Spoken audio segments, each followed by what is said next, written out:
हाँ साहब,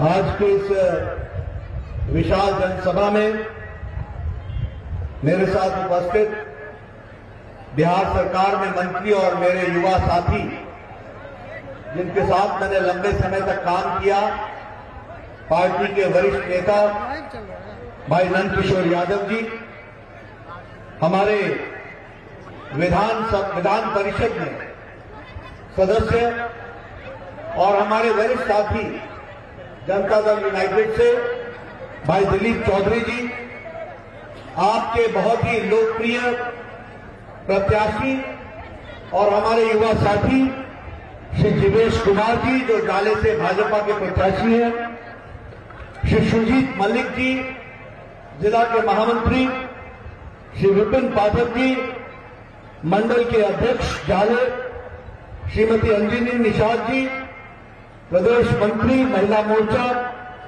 आर के दत्ता जी, हम पार्टी के जिला अध्यक्ष, और यहां इतनी बड़ी संख्या में इकट्ठा आए हमारी माताएं, बहनें, बुजुर्ग, नौजवान साथी और मीडिया के मेरे साथी, मीडिया के साथी, आज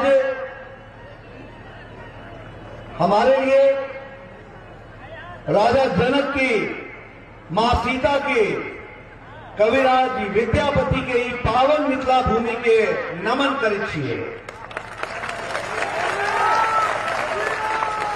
ज्ञान, धान, पान, मखान से समृद्ध ई गौरवशाली धरती के अपन सबके अभिनंदन करै छियै। मित्रों, आज जब मैं यहां इस जनसभा को संबोधित कर रहा हूं, तो जिस तरीके से आपने जीवेश जी के लिए ताली बजाई, नारे लगाए, जयकार किया, उस बात से यह स्पष्ट हो जाता है कि आपने जीवेश जी को फिर से विधानसभा में भेजने का निर्णय ले लिया है, निश्चय कर लिया है, ये बात स्पष्ट हो जाती है। लेकिन मित्रों, मुझे सिर्फ आपका ही वोट नहीं चाहिए। मुझे इस चुनाव में आपके भाई, आपके बहन, आपके माता, आपके पिता, आपके चाचा, आपके ताया, आपके गांव वाले, सबका वोट एनडीए के प्रत्याशी जीवेश कुमार को चाहिए और जीडीयू के प्रत्याशी हम पार्टी और वीआईपी पार्टी को चाहिए। ये वोट अपने लिए नहीं चाहिए, ये वोट बिहार के विकास को आगे बढ़ाने के लिए चाहिए। इसको हमको समझना चाहिए। ये विकास की जो कहानी है, ये एनडीए के साथ ही जुड़ी हुई है, ये मोदी जी के साथ ही जुड़ी हुई है, ये नीतीश कुमार के साथ ही जुड़ी हुई है। विकास चाहिए तो एनडीए चाहिए, विकास चाहिए तो मोदी चाहिए, विकास चाहिए तो नीतीश चाहिए। इस बात को समझ लेना चाहिए। और अगर विनाश चाहिए तो राजद चाहिए। राजद माले के गोदी में बैठा हुआ है और माले राष्ट्रीय कांग्रेस के साथ गलबाइयां करता हुआ देश के विरोध में खड़े होने वालों को शाबाशी देने लगा। आप बताइए, आप किसके साथ जाएंगे? अभी दिलीप चौधरी जी बात कर रहे थे, वो विकास की बात कर रहे थे। अभी जीवेश जी बात कर रहे थे कि ये हमने बनाया, वो दक्षिण देखो हमने बनाया, पूरब देखो हमने बनाया, पश्चिम देखो हमने बनाया। जीवेश जी, आपको बताने की जरूरत नहीं है, बनाने का काम ही भारतीय जनता पार्टी है और एनडीए है, इस बात को हम समझते हैं। लेकिन हमको यह मालूम होना चाहिए कि हमने तो बनाया।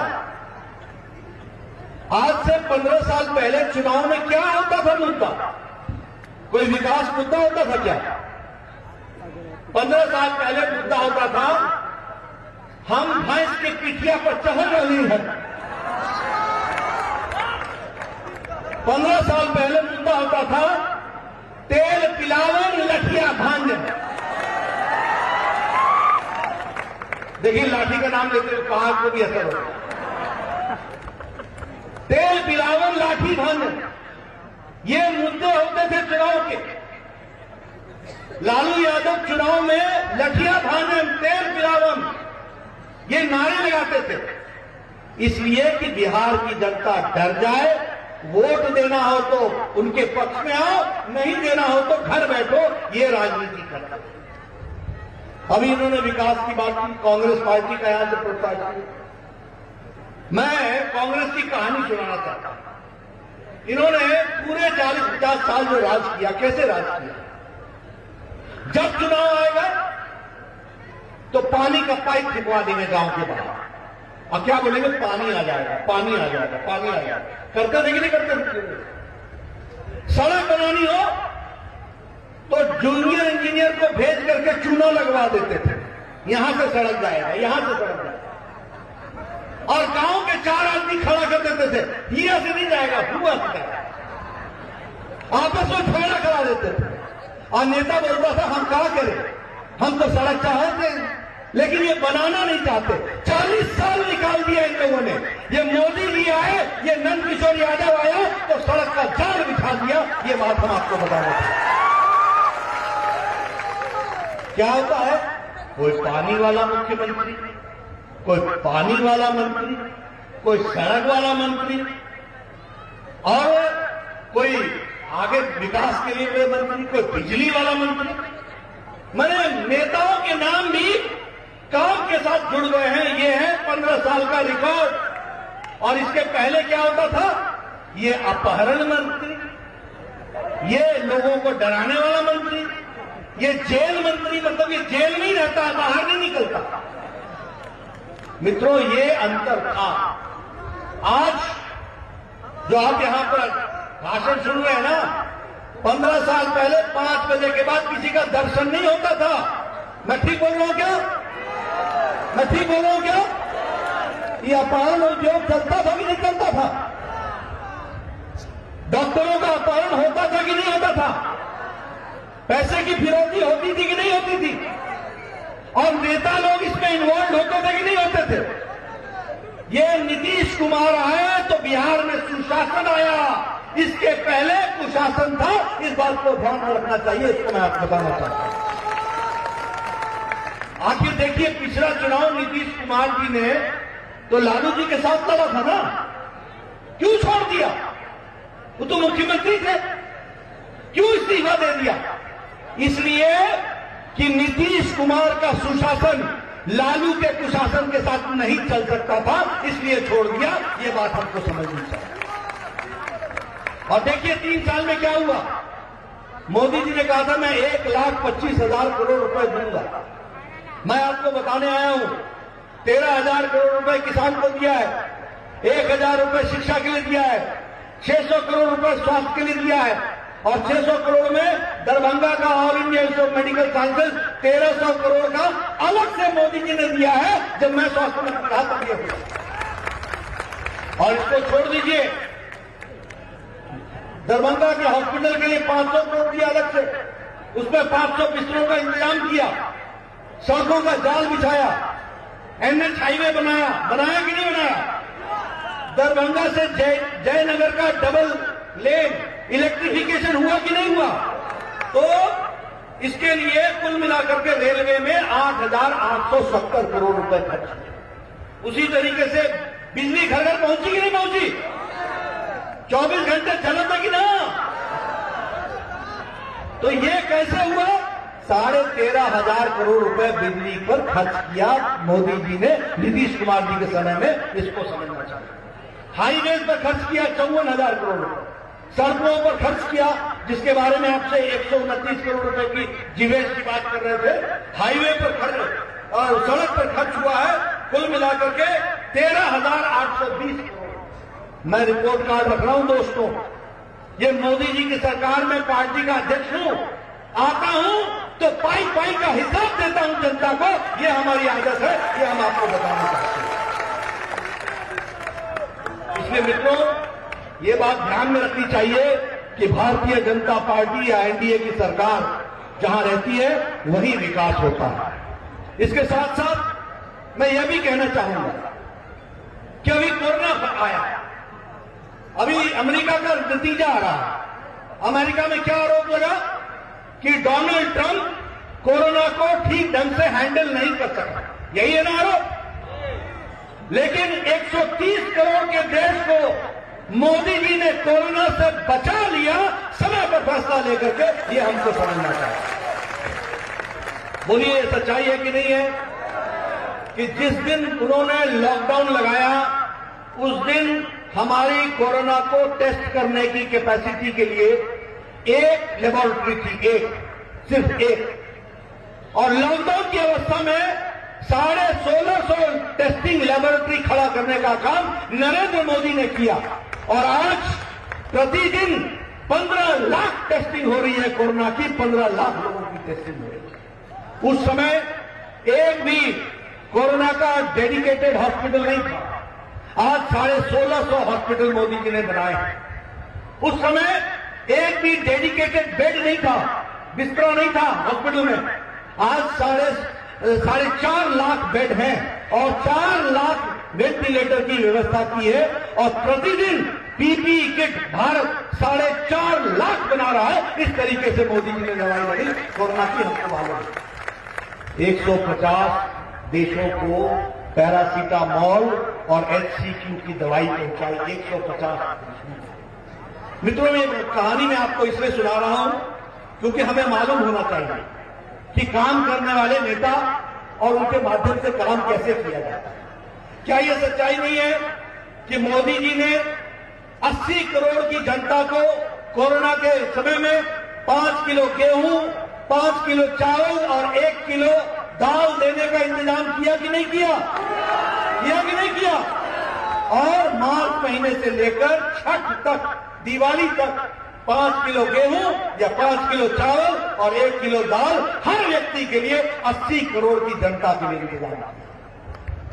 20 करोड़ बहनों के खाते में सीधे सीधे 500 रुपए पहुंचाए कि नहीं? और 3 महीने के लिए 1500 रुपए पहुंचाए कि नहीं पहुंचाए? बताइए, पहुंचाए कि नहीं पहुंचाए? मित्रों, जब मोदी जी बोलते थे कि जनधन में खाता खोलो तो सब बोलते थे कि मोदी जी क्या बोल रहे हैं, खाता खुलने से क्या होगा? अरे खाता खुलने से यह हुआ कि लॉकडाउन में न पोस्टमैन, न पोस्ट ऑफिस, न मनी ऑर्डर, सीधे मोदी जी का पैसा 20 करोड़ बहनों के खाते में पहुंच गया। 500 रुपए 3 महीने के लिए ये इंतजाम किया। 1,000 रुपए दिया गया दिव्यांग बहनों के लिए, भाइयों के लिए, हमारी विधवा बहनों के लिए, बुजुर्गों के लिए। 8 करोड़ बहनों को 3 सिलेंडर 3 महीने के लिए दिए गए। दिए गए कि नहीं दिए गए? 8 करोड़ सिलेंडर दिए गए कि नहीं दिए गए? ताकि उनका चूल्हा जल सके। इसी तरीके से आत्मनिर्भर भारत, मैं आप लोगों से निवेदन करना चाहूंगा, मोदी जी किसानों के विकास के लिए 1 लाख करोड़ रुपए दे रहे हैं। मैं दिलीप जी से निवेदन करूंगा, जीवेश जी से निवेदन करूंगा, आप फार्मर्स प्रोड्यूसर्स ऑर्गेनाइजेशन बनाइए और दरभंगा जिले में और बाकी सारे जिले में आप इस एसोसिएशन के माध्यम से 1 लाख करोड़ रुपए खर्च कीजिए और अपना विकास कीजिए। तय आप करेंगे कि आपके यहां क्या विकास होना है, पैसा मोदी जी देंगे और विकास आप करेंगे। इस तरीके की व्यवस्था की जा रही है। यहां मखाना होता है, सारे देश का 80% मखाना बिहार में होता है और बिहार में भी मखाना उत्तर बिहार यानी जो हमारे 6 जिले हैं उसमें 90% होता है। अब मखाने का भी विकास कैसे हो सकता है, वर्ल्ड ब्रांडिंग कैसे हो सकती है, इसकी चिंता आप कीजिए। आत्मनिर्भर भारत में ये काम हो करके रहेगा, ये हमको ध्यान रखना चाहिए। ये आपने मुझे मिथिला की पेंटिंग का ये दिया। ये मोदी जी जब कोई विदेश का मेहमान आता है तो उसको कोई भी गिफ्ट जो देते हैं वो मिथिला की पेंटिंग होती है, यहां की धरती से जुड़ा होता है, दुनिया में पहुंचाता है। मित्रों, ये मैं इसलिए बता रहा हूं कि वोकल फॉर लोकल। लोकल को वर्ल्ड ब्रांडिंग कराने का काम आत्मनिर्भर भारत की योजना में लेने का काम मोदी जी ने लिया है। आप बताइए, क्या ये सच्चाई नहीं है कि 1,42,00,000 राशन होल्डर को नीतीश कुमार जी ने 1,000 रुपए पहुंचाया? हाँ या ना? 1,42,00,000 राशन होल्डर। क्या ये सच्चाई है कि नहीं सच्चाई है? और जब नीतीश कुमार को आप याद करेंगे तो आप बहनों की जब बात को याद करेंगे तो ये सच है कि नहीं है कि पहले बहनें पढ़ना छोड़ देती थी क्योंकि पढ़ने के लिए जो व्यवस्था चाहिए थी वो नहीं थी। नीतीश कुमार आए तो उन्होंने बच्चियों को साइकिल भी दी स्कूल जाने के लिए, साथ में पोशाक भी दिया। ये साइकिल और स्कूल ही नहीं था, ये साइकिल और पोशाक ही नहीं थी, ये बहनों का सम्मान था। बेटी बचाओ बेटी पढ़ाओ, इस तरह की बात कही। और आज आपको खुशी के साथ मैं बताना चाहता हूं कि दरभंगा की बेटी अब फाइटर प्लेन चला रही है। दरभंगा की बेटी बिहार कहां पहुंचा? मोदी जी और नीतीश जी के राज में। ये महिलाओं को सम्मान देना। आप बताइए, ये इज्जत घर की जब बात करता हूं मैं और इज्जत घर के बारे में बोलता हूं तो मैं आपके सामने रखना चाहता हूं कि किस तरीके से लगभग स्वच्छता अभियान की दृष्टि से 1,20,00,000 इज्जत घर बिहार में बने। 1,20,00,000। इसका मतलब 1,20,00,000 बहनें अपने दैनिक नित्य कर्म के लिए सूर्योदय का सूर्यास्त का इंतजार करती थी कि सूर्यास्त होगा तो कब जाएंगे या सूर्योदय से पहले जाएंगे। 1,20,00,000 बहनों को इज्जत घर देने का काम मोदी जी और नीतीश कुमार ने किया है, ये हमको याद रखना चाहिए। इसी तरीके से विकास की एक नई कहानी लिखी है हर दृष्टि से। आप बताइए, मेरे से पत्रकार पूछ रहे थे कि आप राम जन्मभूमि के बारे में क्यों बात करते हैं? अरे मिथिला में आएंगे, सीता मैया की धरती पर आएंगे और राम के बारे में बात नहीं करेंगे तो कि भगवान पुरुषोत्तम राम की बात नहीं करेंगे तो आप क्या करें? आप बताइए कि यहां से लोग कार सेवक गए थे कि नहीं गए थे? गए थे कि नहीं गए थे? आप बताइए कि आप लोगों ने चाहा था कि नहीं चाहा था कि वहां राम मंदिर बने? और कांग्रेस पार्टी क्या कहती थी? कपिल सिब्बल कहता था कि सुप्रीम कोर्ट में बतौर कांग्रेस का वकील होकर के कहता था इसका फैसला मत करो, करोगे तो बीजेपी को फायदा हो जाएगा। ये आपने चुनाव जिता करके भेजा, हमारे लोग जीत के गए और मोदी जी ने सुप्रीम कोर्ट में दिन प्रतिदिन कार्रवाई करा करके एक मत का फैसला सुप्रीम कोर्ट ने दिया। अब भव्य राम मंदिर वहां बन रहा है, इसकी हमको चिंता थी। मित्रों, ये सारी बातें आपके सामने मैं इसलिए कह रहा हूं। अब बताइए, आप लोग जम्मू कश्मीर में लाल चौक में यहां से लोग गए थे कि नहीं गए थे? धारा 370 समाप्त करने के लिए, झंडा फहराने के लिए गए थे कि नहीं गए थे? और पत्रकार हमसे पूछते थे आप धारा 370 की चर्चा क्यों कर रहे हैं? अरे हमारे दरभंगा के लोग एक देश में दो निशान, दो विधान, दो संविधान नहीं चलेगा, ये नारा लगाते रहे 60 साल पीछे। आज मोदी जी को आपने चुनाव जिता के भेजा। मोदी जी की इच्छा शक्ति और अमित शाह जी की रणनीति में अंतर ला करके खड़ा कर दिया और अब वहां पर धारा 370 धाराशाही हो गया। ये हम बताना चाहते हैं, एक देश में एक निशान, एक विधान, एक संविधान बन। इसलिए मित्रों, जो मैं विकास की कहानी सुनाना चाहता हूं तो मैं आपको बताना चाहता हूं, लालटेन युग से निकाल करके एलईडी युग में पहुंचाया है। कुल मिलाकर के 37 करोड़ एलईडी बल्ब बांटे हैं और बिहार में 1,95,00,000 एलईडी बल्ब बांटा है। लालटेन युग से निकाल करके एलईडी युग में पहुंचाया है तो मोदी जी ने पहुंचाया, नीतीश कुमार ने पहुंचाया। ये हम आप बताइए, 15 साल पहले गांव में बिजली रहती थी? ढिबरी जलता था, ढिबरी। ठीक बोल रहा हूं कि नहीं? मोदी जी ने लालटेन से निकाल करके एलईडी पहुंचा दिया। अब 24 घंटा बिजली रहती है कि नहीं रहती है? बिजली रहती है कि नहीं रहती है? ये काम पहले क्या होता था? बिजली आई, जब तक आई तब तक बिजली गई। गांव में इन्वर्टर और जनरेटर लगा होता है, गांव। आज सब भूल गए, जनरेटर भूल गए, इन्वर्टर भूल गए, हर जगह बल्ब ही बल्ब चल रहे।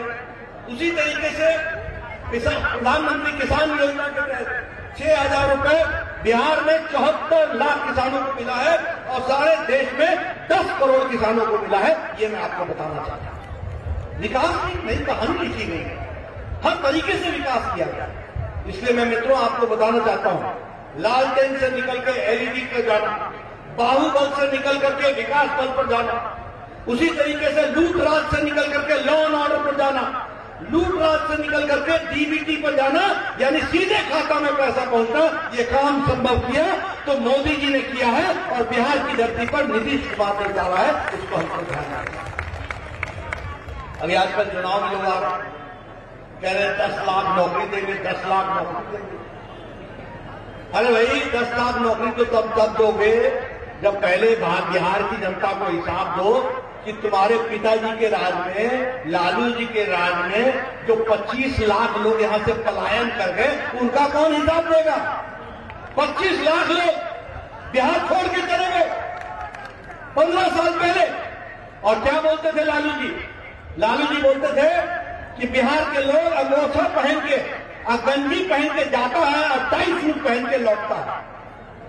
लालू जी इसमें आपका क्या योगदान था? ये तो बिहार के मेहनती लोग थे जिनको आपने यहां शरण नहीं दी, वो बाहर गए, कमा करके आए, समाज को खड़ा किया, बिहार को खड़ा किया। इस बात को हमको समझना चाहिए। लेकिन आपको शर्म नहीं आई? क्या कहते थे? अंगोछा पहन के जाता है और गंजी लगा के जाता है और पैंट सूट पहन के आता है। आपका क्या योगदान था? वो तो बेचारा 2 वक्त की रोटी के लिए गया था। अगर दिल्ली में उसने मकान बना लिया, दिल्ली में खड़ा हो गया, अगर समाज को आगे बढ़ने लगा, तो ये बिहार का गौरव है जिसको हमको समझना चाहिए, जो बिहार के लोगों ने खड़ा किया। ये बात हमको समझना। अब ये तेजस्वी यादव, रस्सी जल गई, बल नहीं गया, ऐठन नहीं गई अभी तक। आपने उनको विधानसभा में विपक्ष का नेता भेजा कि नहीं भेजा? भेजा कि नहीं भेजा? नंदू जी बैठे हैं और जिवेश जी बैठे हैं और दिलीप जी बैठे हैं। इनसे पूछ लो, विपक्ष का नेता पिछले 1 साल विधानसभा में सारे बजट सेशन में आया ही नहीं। ये बिहार की जनता की बेइज्जती की है, प्रजातंत्र की बेइज्जती की है। इनको घर बैठाना चाहिए, इनको आराम देना चाहिए और जिवेश को काम देना चाहिए। इस बात को हमको ध्यान रखना चाहिए। आप बताओ, आप मुझे स्वास्थ्य मंत्री चुनते हो और मैं पार्लियामेंट में जाऊं, मैं ऑफिस में जाऊं, 1 साल, 1-2 दिन नहीं, विपक्ष का नेता मैं रहा हूं। विपक्ष का नेता विधानसभा में नंदू जी और नीतीश कुमार के बोलने के पहले विपक्ष के नेता को मौका मिलता है बोलने का। यह है हमारे प्रजातंत्र की ताकत, यह हमको समझना चाहिए। मैं जब विपक्ष का नेता था तो मुख्यमंत्री के पहले बोलने का हक मेरा था। यह है विधानसभा में विपक्ष के नेता की ताकत। लेकिन ये जनाब नदारत, गायब, दर्शन ही नहीं। यह बिहार की जनता का अपमान है, प्रजातंत्र का अपमान है और इसका हिसाब किताब देना चाहिए। आज ये 10 लाख नौकरी देंगे, विधानसभा जाते नहीं हो। अभी मैं स्वास्थ्य मंत्री था और मैं यहां डेंगू फैला था और इनका छोटा भाई तेजपुरा स्वास्थ्य मंत्री था। वो घोड़े से ही नहीं उतरा नीचे, वो घोड़े पर ही बैठा रहा। और मैंने कहा यार, देश का स्वास्थ्य मंत्री फोन कर रहा है, प्रदेश के स्वास्थ्य मंत्री को डेंगू के लिए दवा देना चाहता है। मैंने अफसरों को भेज करके दवा भेजा दी, लेकिन तेज प्रताप घोड़े से नीचे नहीं उतरा। अब मेरा आप सबसे कहना है कि इनको घोड़े पर ही रहने दो, नीचे नहीं रहता। ये उसी लायक है, ये कोई लोगों का काम करके राजी नहीं। अब साथ में क्या हुआ? माले जुड़ गया और यहां पर मुझे सुनने में आया कि जिन्ना का जिन निकल गया। 12 राष्ट्रवादी कांग्रेस कैंडिडेट भी चुनने के लिए आपके पास ऐसे नुस्खे हैं कि आपको ये पता ही नहीं चलता। अब मैं अगर माले की बात करूं, बोलो इन्होंने विध्वंस मचाया था कि नहीं मचाया था? ये पिपरा कांड हुआ था कि नहीं हुआ था? इछली कांड हुआ था कि नहीं हुआ था? लोगों को मारा गया था कि नहीं मारा गया था? आप ऐसा विध्वंस चाहते हैं? आपको याद है ना शहाबुद्दीन, याद है ना? 5 बजे के बाद लोग निकल नहीं सकते थे, अपहरण हो जाता था। 2 भाई को तेजाब में जला दिया, तीसरे को जो गवाह था उसको जिंदे मार दिया। एक पत्रकार ने लिख दिया कि एक मंत्री शहाबुद्दीन से मिलने जेल में गया है, वो पत्रकार की जान ले ली। आप उसको भी छोड़ दीजिए। गोपालगंज का दलित डीएम कृष्णैया, वो पत्थर जा रहा था, उसको गाड़ी से खींच करके उसकी जान ली थी कि नहीं ली थी? कौन था मुख्यमंत्री? लालू यादव, वो थे मुख्यमंत्री जब इस तरह की घटना घटी थी। मित्रों, बड़े मुश्किल से निकाल के लाए हैं, कश्ती संभाल के रखना पड़ेगा, बहुत मुश्किल से निकाल के लाए हो। आज विकास के पथ पर चल रहा। आप लोग घड़ी देखते हैं, 3 घंटे में पहुंच जाएंगे, 4 घंटे में पहुंच जाएंगे पटना। पहले दिन लगता था, दिन भोरे निकलते थे तो रात तक पहुंचते थे। मैं ठीक बोल रहा हूं कि गलत बोल रहा हूं? और मालूम नहीं था कि सड़क में गड्ढा या गड्ढे में सड़क है। आज हाईवे हाईवे हाईवे, नरकटियागंज और दरभंगा का इलेक्ट्रिफिकेशन हो रहा है कि नहीं? डबल लाइन बन रहा है कि नहीं बन रहा है? सेक्शन का काम चल रहा है कि नहीं चल रहा है? दरभंगा जयनगर का काम चल रहा है कि नहीं चल रहा है इलेक्ट्रिफिकेशन का? आप बताइए, हाईवे का काम चल रहा है कि नहीं चल रहा? और all India institute of medical sciences का काम चल रहा है कि नहीं चल रहा? और 500 बिस्तरे वाले अस्पताल का काम दरभंगा में चल रहा है कि नहीं चल रहा? मित्रों, ये इसलिए चल रहा है क्योंकि नीतीश कुमार चल रहा है, जीवेश कुमार चल रहा है, नंदकिशोर यादव चल रहा है, दिलीप चौधरी चल रहा है, इसलिए वो चल रहा है। ये बात समझ सकते। इसलिए मैं आपसे, अब देखिए, कांग्रेस पार्टी मोदी जी का विरोध करते करते राहुल जी को यही नहीं समझ में आया कि वो देश का विरोध करने लगे। धारा 370, इमरान खान संयुक्त राष्ट्र में राहुल गांधी के बयान को लेकर के पिटीशन फाइल करता है। ये भारत के वकील नहीं है, विदेश के। ये शशि थरूर लाहौर के मंच पर जाकर के भारत को गाली देता है और पाकिस्तान की तारीफ करता है। ये राष्ट्रीय कांग्रेस है क्या?